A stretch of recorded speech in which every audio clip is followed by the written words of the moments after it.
Hello friend, आपका स्वागत है शॉर्ट हैंड स्टडी क्लासेस में। मेरा नाम है पूनम और आज हम डिक्टेशन लिखेंगे।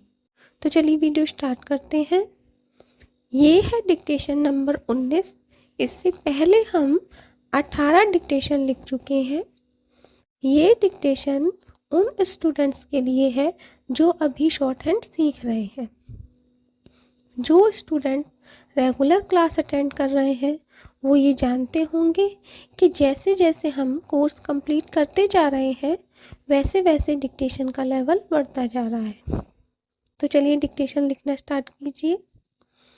जो स्टूडेंट्स पहली बार हमारी क्लास में आए हैं मैं उनको एक बात बता देना चाहती हूँ कि डिक्टेशन के बीच में यदि कोई ऐसा शब्द आए जिसकी आउटलाइन आपसे ना बने तो आप क्या करेंगे, उस शब्द का पहला अक्षर बनाकर उसे छोड़ देंगे, उसमें नहीं लगे रहेंगे, आगे की डिक्टेशन लिखना स्टार्ट कर देंगे। इससे क्या होगा कि आपका केवल एक ही शब्द छूटेगा, पूरी डिक्टेशन नहीं छूटेगी या पूरा सेंटेंस नहीं छूटेगा।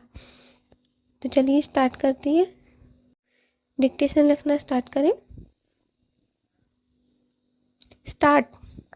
सज, सेज, जस, सच, सत, सन, नस, सभा, शोभा, ताज, साधु, सीधा, बाज, मास, सकल, सजना, सती, सीता, सतपथ, शासन, सफल, हौसला, बासन, सनातन, टसर, अक्सिक, मौसम, जासूस, कुशल, रसूल, जिल्दसाज, तेजधार, दास्तान,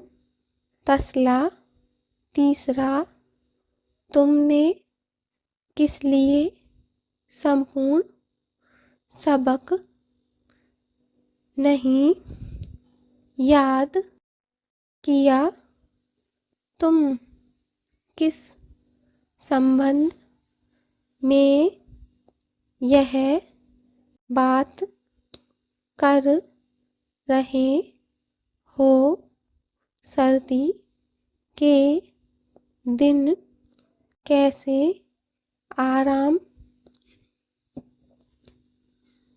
सर्दी के दिन कैसे आराम से कटते हैं, इसको सब लोग समझते हैं।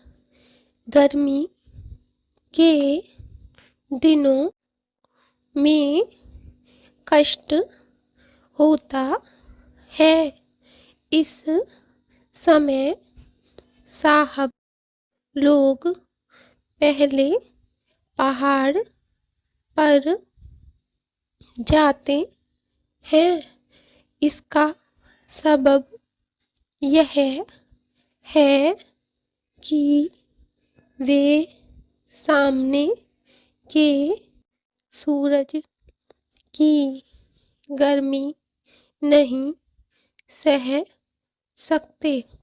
संसार के सारे सफा खाने सराय संकट को छुड़ाने के वास्ते बने हैं।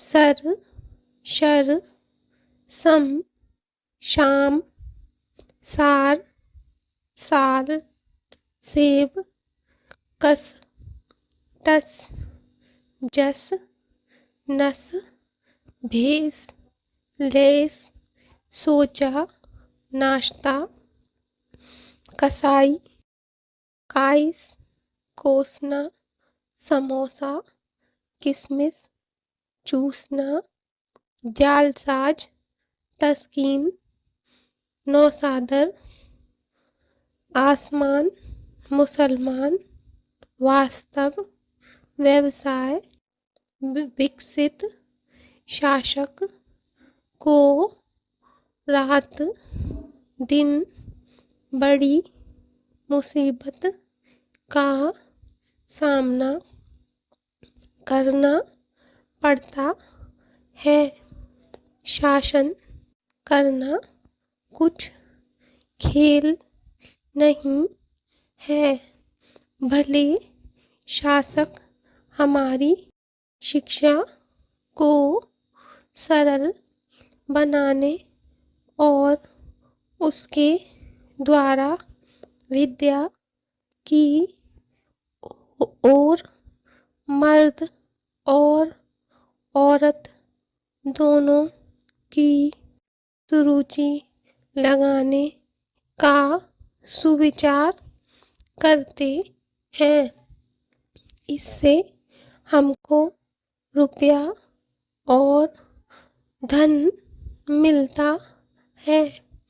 हम सरस्वती को हासिल करेंगे, यह हमने पहले ही से निश्चय किया है। स्टॉप। ये डिक्टेशन अभ्यास 19 और 20 की है। ये मैंने इसलिए अभ्यास में से मैं बोलती हूँ क्योंकि अभ्यासों की आपने प्रैक्टिस भी की हुई है, तो जिसकी आपने प्रैक्टिस की है उसकी आप कैसे डिक्टेशन लिख सकते हैं, कितना लिख सकते हैं, इसलिए मैं अभ्यासों की भी डिक्टेशन बोलती हूँ। आपको पता चले कि आप प्रैक्टिस कर रहे हैं तो कैसी कर रहे हैं, आपको कितनी तैयारी हो रही है। अब मैंने लास्ट में स्टार्टिंग में मैंने ये बताया था कि एक अक्षर छोड़कर आप शब्द छोड़ सकते हैं यदि किसी शब्द की आउटलाइन आपसे ना आए तो। वो मैंने इसलिए कहा था कि एक तो आपकी पूरी डिक्टेशन नहीं छूटेगी, पूरा सेंटेंस नहीं छूटेगा, केवल एक आध शब्द ही छूटेगा। और जब आप इसकी हिंदी अनुवाद करेंगे ना तो आपको अंदाज़ा लगा सकते हैं आप कि वहाँ पर कौन सा शब्द होगा, और ज़्यादातर चांसेस ये होते हैं कि वहाँ अनुमान आप सही लगा देते हैं, कौन सा शब्द होगा इसे पकड़ लेते हैं आप। आपको क्या करना है, इस डिक्टेशन की आउटलाइन मैं स्क्रीन पर लगा दूंगी, तो आप वहाँ से आउटलाइन चेक कर लेना आपने सही बनाई है या नहीं।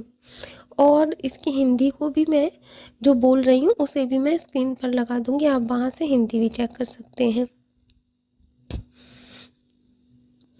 आपको सबसे पहले क्या करना है, उन शब्दों को देखना है जिसकी आउटलाइन आपसे नहीं बनी होंगी, उनको आप लिख लीजिए, उनकी आपको प्रैक्टिस करनी है, ठीक है। और जो डिक्टेशन आपने लिखी है पहले उसका हिंदी में अनुवाद करिए।